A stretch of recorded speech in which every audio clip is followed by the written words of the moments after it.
update on top accolade news. The headlines: Netanyahu faces court again. Small businesses brace for impact as Trump's new tariffs take effect. New ETA requirement for European visitors to the UK starts. China and Thailand concludes joint naval exercise. In politics, Netanyahu faces court again. Israeli Prime Minister Benjamin Netanyahu appeared in the Tel Aviv District Court on Wednesday for the 21st time in his ongoing corruption trial, which began on May 24, 2020. Facing three separate corruption cases related to bribery, fraud, and breach of trust, Netanyahu maintains his innocence, labeling the charges as fake. Scheduled to attend 24 sessions in total, he is the first sitting Israeli leader to stand trial as a criminal defendant.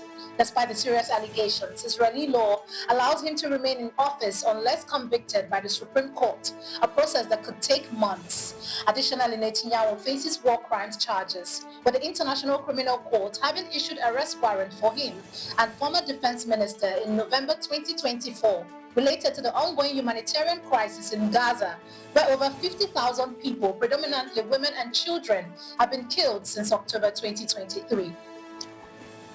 Shifting focus to economy, small businesses brace for impact as Trump's new tariff take effect.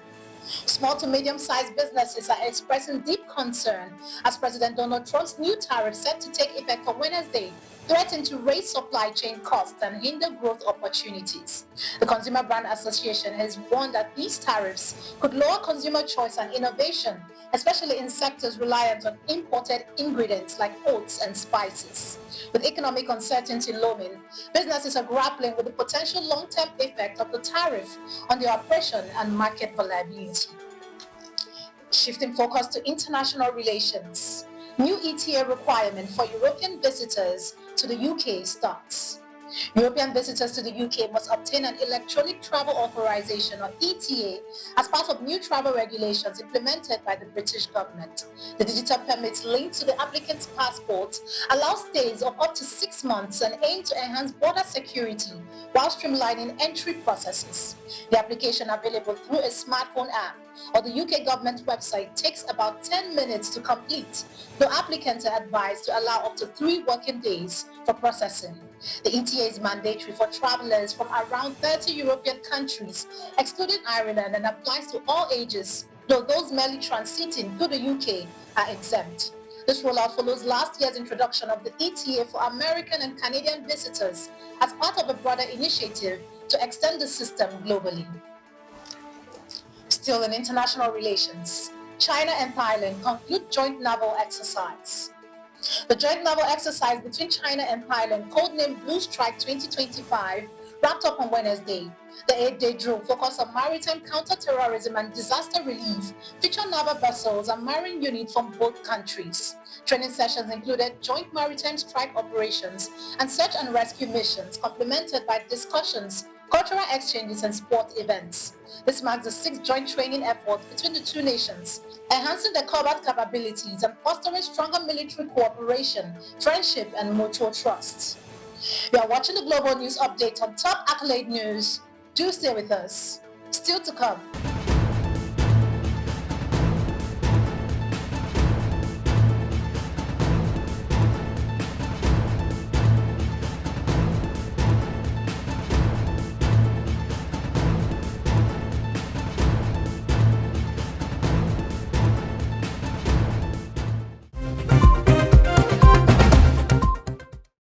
Thanks for staying with us. In conflict, Israel expands military operations in Gaza. Israeli Defense Minister Israel Katz announced a significant escalation of military operations in Gaza, involving the seizures of large areas of land to be incorporated into Israel's security zones. The statement outlined plans for a large-scale evacuation of Gaza's population for combat zones, although specifics were not provided. Following heavy overnight airstrikes that killed at least 17 people, local health authorities reported growing devastation in the enclave. As humanitarian conditions worsen, the Israeli military's aggressive tactics facing increasing scrutiny, especially from families of hostages who demand a focus on negotiations rather than further military action. Meanwhile, efforts by Egypt and Qatar to revive a ceasefire continue amid ongoing violence and rising civilian casualties. Still in conflict, bakeries in Gaza shut down as humanitarian crisis deepens. The United Nations World Food Programme announced early Wednesday that all 25 bakeries it supports in the Gaza Strip have been forced to close due to lack of fuel and flour, exacerbating the humanitarian crisis in the region. The WFP warned that its hot meal program from residents will only last 2 more weeks, with the last food parcels set to be distributed within days. This comes as the UN dismisses Israeli claims of adequate food supplies in Gaza as ridiculous, highlighting the dire shortages facing the population. Since the resumption of hostilities on March 18th, more than 1,000 Palestinians have been killed and over 50,000 casualties reported since October 2023. The International Criminal Court has issued arrest warrants for Israeli officials over alleged war crime, further complicating the situation as the humanitarian crisis deepens. In entertainment, Val Kilmer dies at 65. Val Kilmer, the beloved actor known for his role in iconic films such as Top Gun and Batman Forever, has passed away at the age of 65. His daughter Mercedes confirmed that Kilmer died from pneumonia in Los Angeles following a battle with throat cancer that began in 2014. Kilmer's remarkable career included memorable performances. Tributes are poured in from his colleagues and fans, celebrating his unique talent and spirits. Now in sports. NFL owners postponed vote on controversial tush-push play ban.